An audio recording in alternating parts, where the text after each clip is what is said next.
Sa ngalan ng Ama, ng Anak at ng Espiritu Santo. Amen. Sumainyo ang Panginoon. At sumayo. Mga kapatid, tinipon tayo bilang kaanim ng angkan ng Diyos, naghahanda sa pagdating ng Panginoon. Kaya dumulog tayo sa mawaing Panginoon na nagpapatawad ng lubos. Sinugong tagapagpagaling sa mga nagsisisi, Panginoon, kaawaan mo kami. Panginoon, kaawaan mo kami. Dumating na tagapag-anyayang mga makasalanan ay magsisi, Kristo, kaawaan mo kami. Kristo, kaawaan mo kami. Nakaluklok ka sa kanan ng Diyos Ama para ipamagitan kami, Panginoon, kaawaan mo kami. Panginoon, kaawaan mo kami. Kaawaan tayo ng makapangyarihan Diyos, patawarin tayo sa ating mga kasalanan, at patnubayan tayo sa buhay na walang hanggan. Amen. Manalangin tayo. Ama naming makapangyarihan, ang iyong salitang nananahan sa iyong kaibuturan ay dinala sa sinapupunan ng Birheng Kalinis-linisan noong tanggapin niya ang mabuting balitang hatid ng anghel at siya'y lukuban ng Espiritu Santo bilang iyong tahanan. Katulad ng mahal na Birhen, matanggap nawa naming mapagkumbaba na sundin ang loob mo sa pamamagitan ni Jesucristo kasama ng Espiritu Santo magpasawalang hanggan. Amen. Magsiupo muna po ang lahat. Pagbasa mula sa aklat ni Propeta Isaías. Noong mga araw na iyon, ipinasabi ng Panginoon kay Akas, "Humingi ka sa akin ng palatandaan, maging sa kalaliman ng Sheol o sa kaitaasan ng langit." Sumagot si Akas, "Hindi po ako hihingi. Hindi ko susubukin ang Panginoon." Sinabi ni Isaías, "Pakinggan mo, sambahayan ni David. Kulang pa ba ang galitin ninyo ang mga tao, na pati ang aking Diyos ay inyong niyayamot? Kaya nga't ang Panginoon na rin ang magbibigay ng palatandaan. Maglilihi ang isang dalaga at manganganak ng lalaki, at ito'y tatawaging Emmanuel." Ang salita ng Diyos. Salamat sa Diyos. Ang Panginooy darating, siya'y dakilang hari natin. Ang Panginooy darating, siya'y dakilang hari natin. Ang buong daigdig, lahat ng naroon, may-ari ang Diyos, ating Panginoon. Ang mundo'y natayo at iyong sandigay, ilalim ng lupa, tubig kalaliman. Ang Panginooy darating, siya'y dakilang hari natin. Sino ang marapat umahon sa burol? Sa burol ng poon, sino ngang aahon? Sinong papayagang pumasok sa templo? Sinong tutulutang pumasok na tao? Siya, na malinis ang isip at buhay, na hindi sumamba sa Diyos-Diyosan, tapat sa pangako na binibitawan. Ang Panginooy darating, siya'y dakilang hari natin. Ang Panginoong Diyos, pagpapalain siya, ililigtas siya't pawawalang sala. Gayon ang sinamang lumalapit sa Diyos, silang lumalapit sa Diyos ni Jacob. Ang Panginooy darating, siya'y dakilang hari natin. Magsitayo na po ang lahat.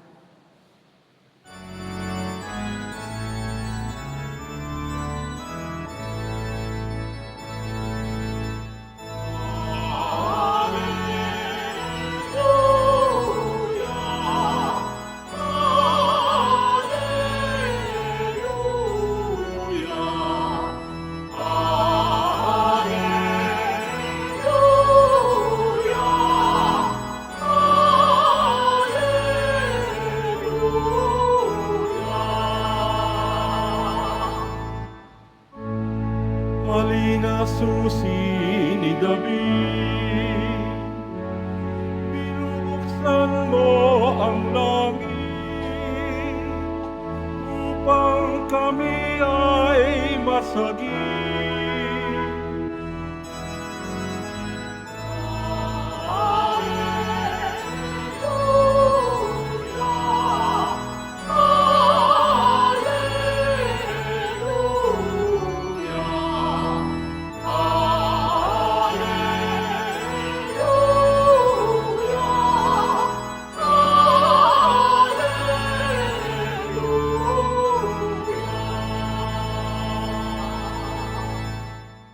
Sumainyo ang Panginoon. At sumayo rin. Ang mabuting balita ng Panginoon ayon kay San Lucas. Papuri sa iyo, Panginoon.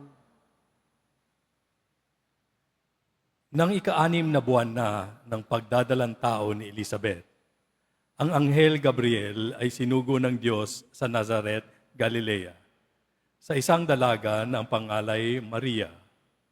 Siya ay nakatakdang ikasal kay Jose, isang lalaki buhat sa lipi ni Haring David.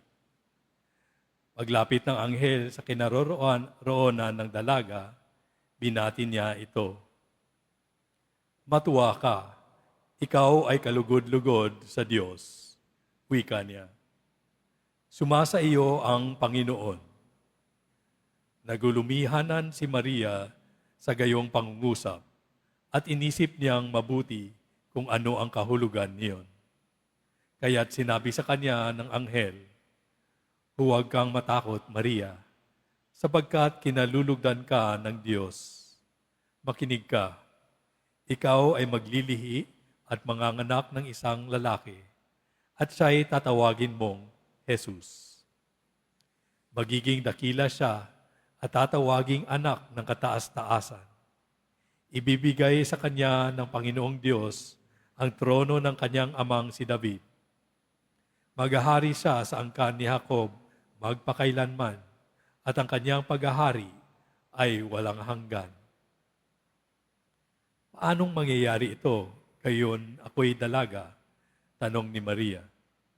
Sumagot ang anghel, bababa sa iyo ang Espiritu Santo at lililiman ka ng kapangyarihan ng kataas-taasan. Kaya't banal ang ipanganganak mo at tatawaging anak ng Diyos. Natatandaan mo ang iyong kamag-anak na si Elizabeth? Alam ng lahat na siya ay baog, ngunit naglihi siya sa kabila ng kanyang katandaan. At ngayon ika-6 ng buwan na ng kanyang pagdadalang tao, sapagkat walang hindi mapangyayari ang Diyos. Sumagot si Maria, ako'y alipin ng Panginoon. Mangyari sa akin ang iyong sinabi. At nilisan siya ng anghel. Ang mabuting balita ng Panginoon.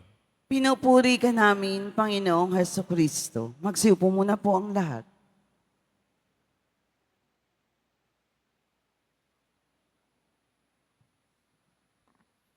Magandang umaga po sa inyong lahat at maligayang pagdating sa tahanan ng ating mahal na pong Jesus Nazareno.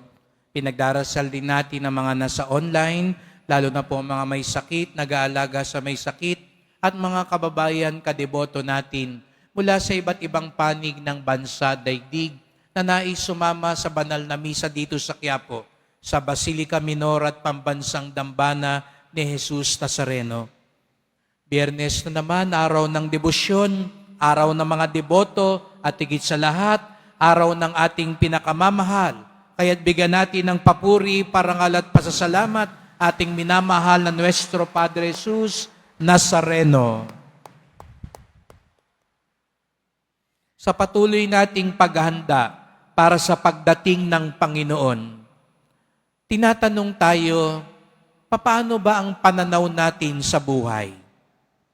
Habang papalapit ang Pasko, dapat matandaan natin, bagamat parang ngayon pag pinapanood natin ang kwento ng unang Pasko, parang napakasaya, napaka-dramatic.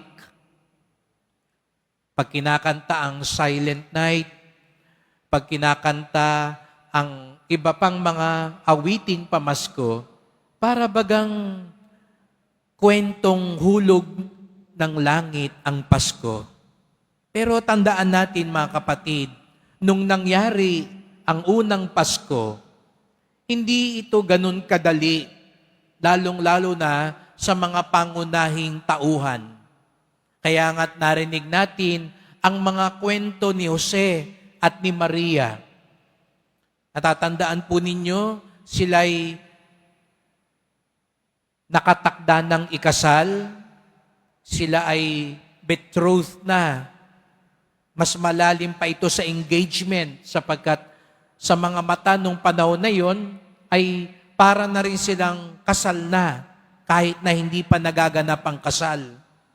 At may mga pangarap sila sa buhay, gaya ng mga ordinaryong tao na magpapakasal, magkaroon ng anak, ng simpleng pamilya, simpleng buhay.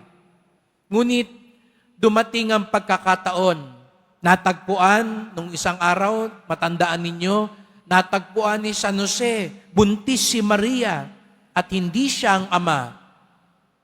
At ngayon narinig natin ang dahilan ng pagdadalang tao ng mahal na ina. Dumating ang Anghel Gabriel at sinabi kay Maria, mababago ang plano mo sa buhay sapagkat magdadalang tao ka at ang iyong isisilang ay ang anak ng manunubos.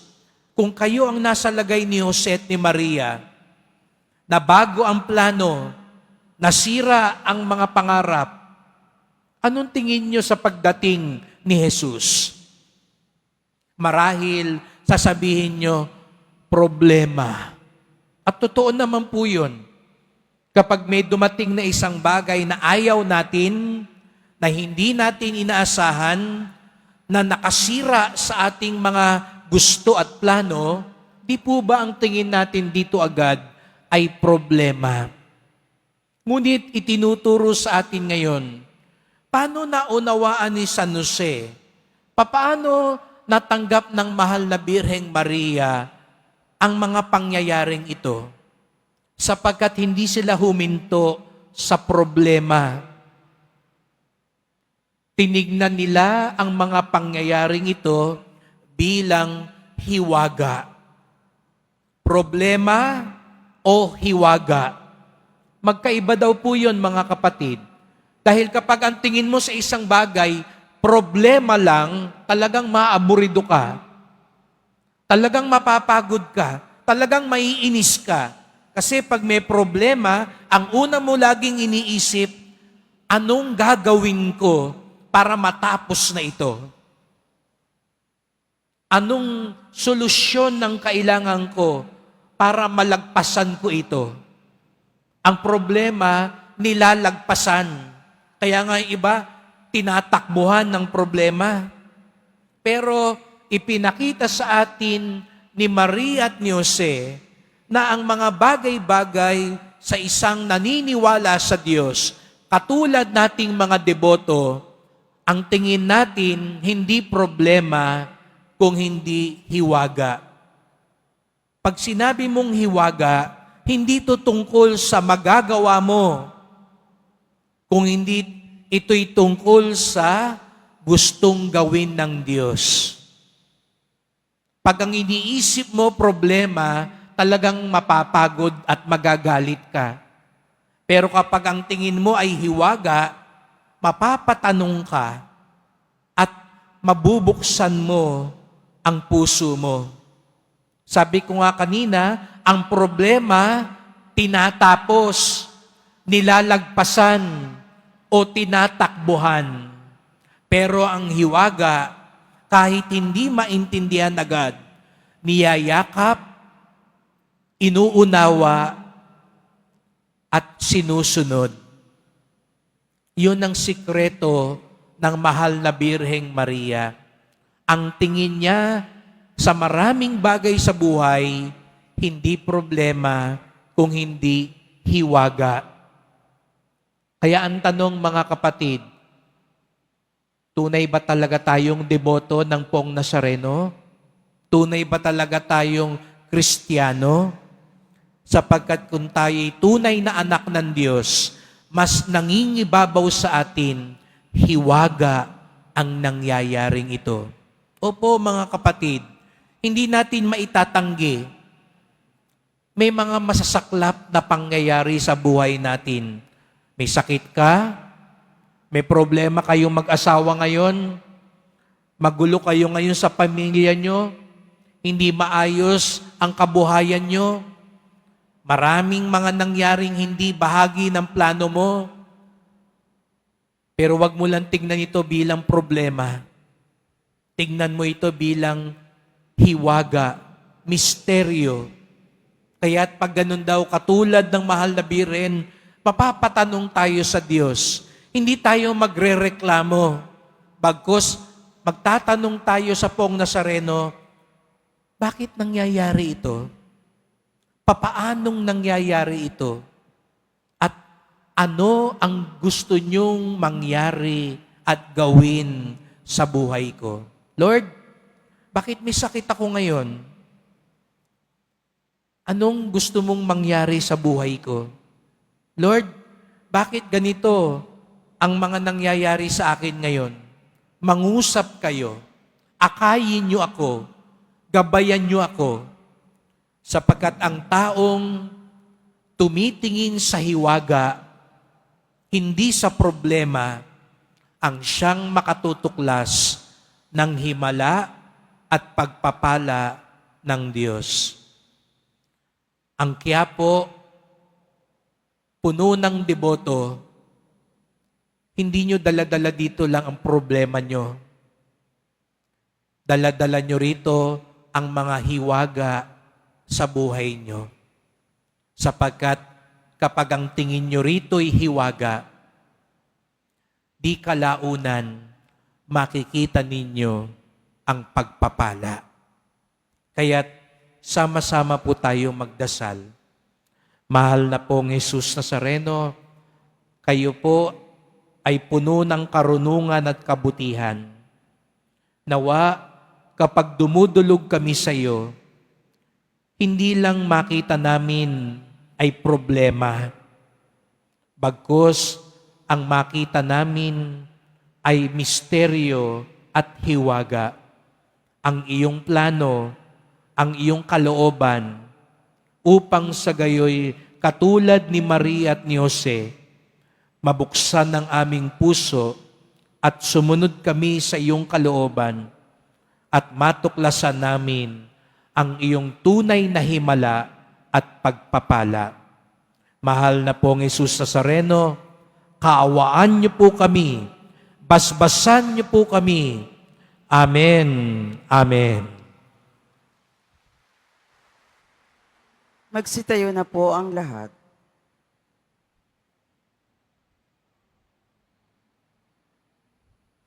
Mahal ko mga kapatid, manalangin tayo na matularan natin ang halimbawa ni Maria ng may mababang loob, puno ng pananampalataya at laging handang tumupad sa kalooban ng Panginoon.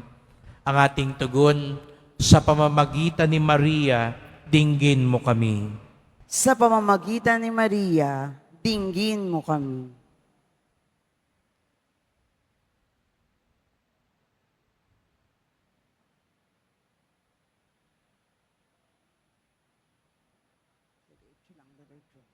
Bilang bayan ng Diyos, tayo naway sumulong sa ating paglalakbay sa pananampalataya, sa ilalim ng paggabay at pagtuturo ng ating kaparian. Manalangin tayo. Sa pamamagitan ni Maria, dinggin mo kami. Ang mga pinuno ng ating pamahalaan, naway gumawa ng lahat ng paraan upang maitaguyod ang kapayapaan at pangalagaan ang kapakanan ng kanilang mga nasasakupan. Manalangin tayo. Sa pamamagitan ni Maria, dinggin mo kami. Ang mga lalaki at babaeng nagtalaga ng kanilang sarili sa Panginoon, naway maging mga tunay na saksi sa kaharian ng Diyos sa pamamagitan ng pagiging tapat sa kanilang pangako. Manalangin tayo. Sa pamamagitan ni Maria, dinggin mo kami. Ang mga kabataan naway maging tapat sa kanilang pananampalataya, bukas palad sa kanilang pagmamahal, at matatag sa kanilang hangarin. Manalangin tayo. Sa pamamagitan ni Maria, dinggin mo kami. Ang mga namayapang tumugon sa tawag ng Diyos, naway makabahagi sa kagalakan ng hapag ng Panginoon. Manalangin tayo. Sa pamamagitan ni Maria, dinggin mo kami. Ama, naging tao ang iyong walang hanggang salita nang italaga ng Birheng Maria ang kanyang buhay sa katuparan ng iyong balak. Matularan nawa namin ang kanyang halimbawa sa paghanda para sa pagdating ni Jesus na iyong anak na aming Panginoon. Amen. Magsiupo muna po ang lahat.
Magsitayo na po ang lahat. Manalangin kayo mga kapatid upang ating paghahain ay kalugdan ng Diyos amang makapangyarihan. Tanggapin nawa ng Panginoon itong paghahain sa iyong mga kamay, sa kapurihan niya at karangalan, sa ating kapakinabangan at sa buong sambayanan niyang banal. Ama naming lumikha, itangi mo ang paghahaing ito upang ang nagdiriwang ay magkasalo-salo sa sinampalatayanang dapat na asahan sa darating mong anak na aming hinihintay, sapagkat siya ang namamagitan kasama ng Espiritu Santo magpasawalang hanggan. Amen. Sumainyo ang Panginoon. At sumayo rin, Itaas sa Diyos ang inyong puso at diwa. itinaas namin sa Panginoon. Pasalamatan natin ang Panginoong ating Diyos. Marapat na siya ay pasalamatan. Ama naming makapangyarihan, tunay ngang marapat na ikaw ay aming pasalamatan sa pamamagitan ni Jesucristo na aming Panginoon. Ang pagsusugo mo sa Kanya ay pinahayag ng lahat ng propeta. Ang pagsilang niya ay pinanabikan ng mahal na Birheng kanyang inang tunay sa kapangyarihan ng Espiritong Banal. Ang pagdating niya ay inilahad ni San Juan Bautista sa kanyang pagbibinyag. Ngayong pinaghahandaan namin ang maligayang araw ng kanyang pagsilang, kaya't nananabik at nananalangin lubos na makaharap sa kanyang kadakilaan.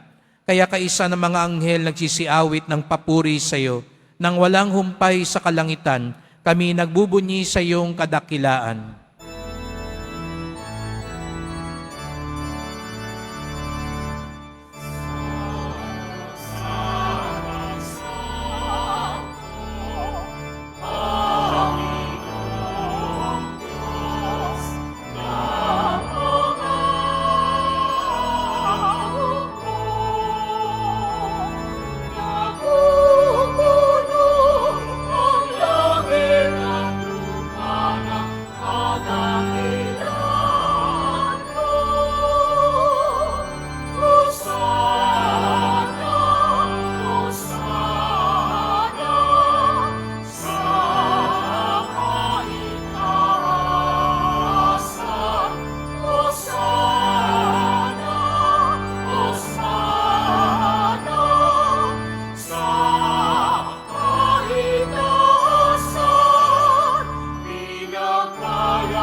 Siluhod po ang lahat. Ama naming banal, ikaw ang bukal ng tanang kabanalan. Kaya sa pamamagitan ng iyong Espiritu, gawing banal ang mga kaloob na ito, upang para sa amin maging katawan at dugo ng aming Panginoong Hesukristo. Bago niya pinagtiis ang kusang loob na maging handog, hinawakan niya ang tinapay, pinasalamatan kanya, pinaghati-hati niya iyon, iniabot sa kanyang mga alagad at sinabi, "Tanggapin ninyong lahat ito at kanin. Ito ang aking katawan na ihahandog para sa inyo."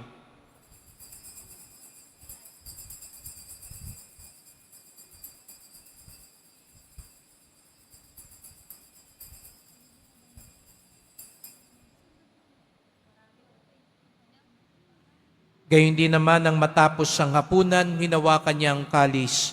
Muli kanyang pinasalamatan. Iniabot niya ang kalis sa kanyang mga alagad at sinabi, "Tanggapin ninyong lahat ito at inumin. Ito ang kalis ng aking dugo, ng bagot walang hanggang tipan. Ang aking dugo na ibubuhos para sa inyo at para sa lahat sa kapagpapatawad ng mga kasalanan. Gawin niyo ito sa pag-alala sa akin."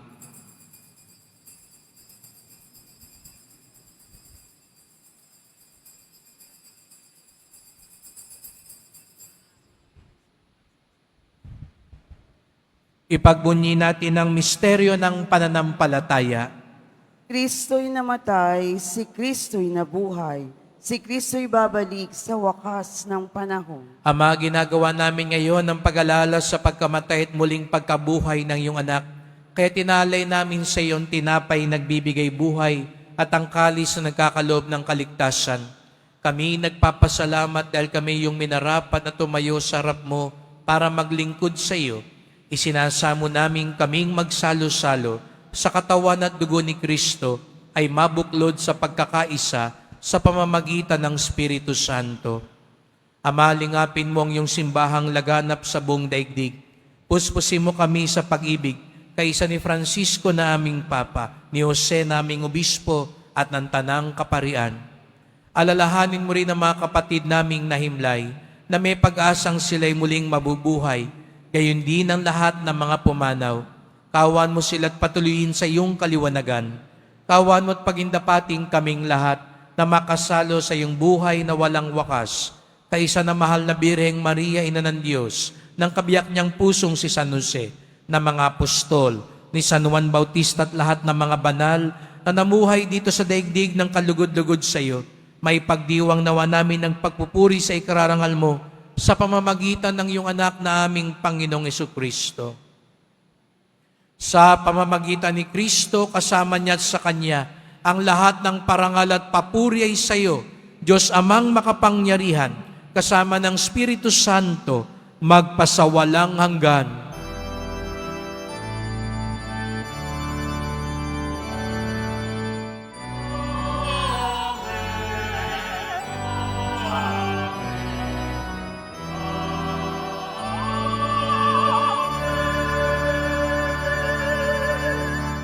Sama-sama tayong tumawag sa ating Ama sa Langit. Ama namin, Sumasalangit ka, sambahin ang ngalan mo, mapasa amin ang kaharian mo, sundin ang loob mo dito sa lupa para nang sa langit. Bigyan mo kami ngayon ng aming kakanin sa araw-araw, at patawarin mo kami sa aming mga sala, para nang pagpapatawad namin sa nagkakasala sa amin, at huwag mo kami ipahintulot sa tukso, at iadya mo kami sa lahat ng masama. hinihiling namin kami adya sa lahat ng masama, pagkalooban ng kapayapaan araw-araw, iligtas sa kasalanan, ilayo sa lahat ng kapahamakan, samantalang aming pinananabikan ng dakilang araw ng pagpapahayag ng tagapagligtas naming si Jesucristo. Sapagkat iyo ang kaharian at ang kapangyarihan at ang kapurihan magpakailanman. Amen. O Panginoong Jesucristo, sinabi mo sa iyong mga apostol at ngayon sinasabi mo sa amin lahat dito, kapayapaan ang iniiwan ko sa inyo, ang aking kapayapaan ay binibigay ko sa inyo. Tunghayan niyo pong aming pananampalataya, huwag ang aming mga kasalanan, at pagkalooban niyo po kami ng kapayapaan at pagkakaisa, ayon sa iyong kalooban, kasama ng Espiritu Santo, magpasawalang hanggan. Amen. Ang kapayapaan ng Panginoon ay laging sumainyo. At sumayo rin. Magbigayan kayo ng kapayapaan sa isa't isa.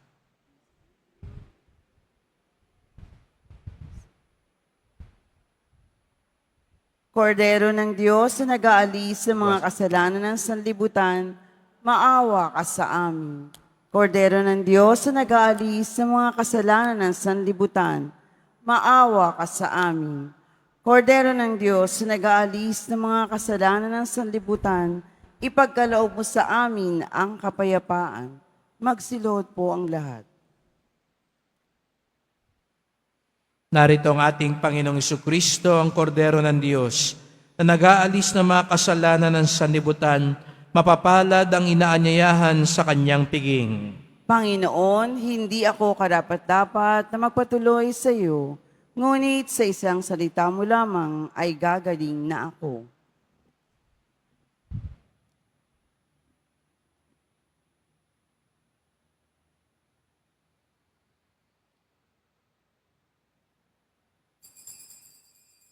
Para sa lahat ng tatanggap ng banal na komunyon, sasagot po tayo na amen pagkasabi ng pari o ng lay minister ng katawan ni Kristo at isubo agad sa bibig bago umalis sa harapan ng pari o ng lay minister. Sumunod po tayo.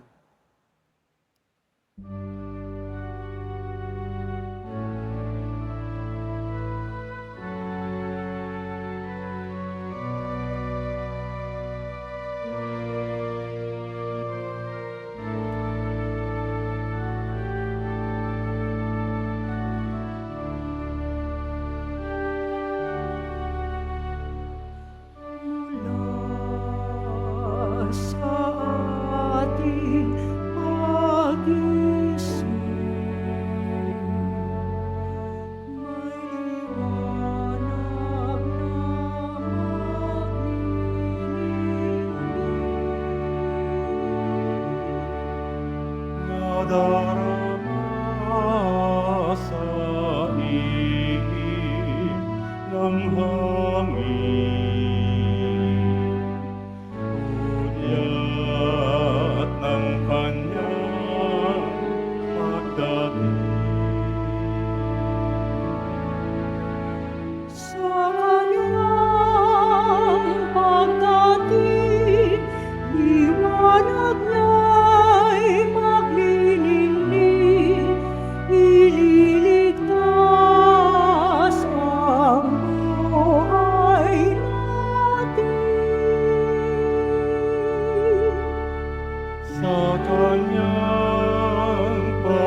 announcement, available na po ang opisyal na kalendaryo para sa taong 2025 na ating parokya.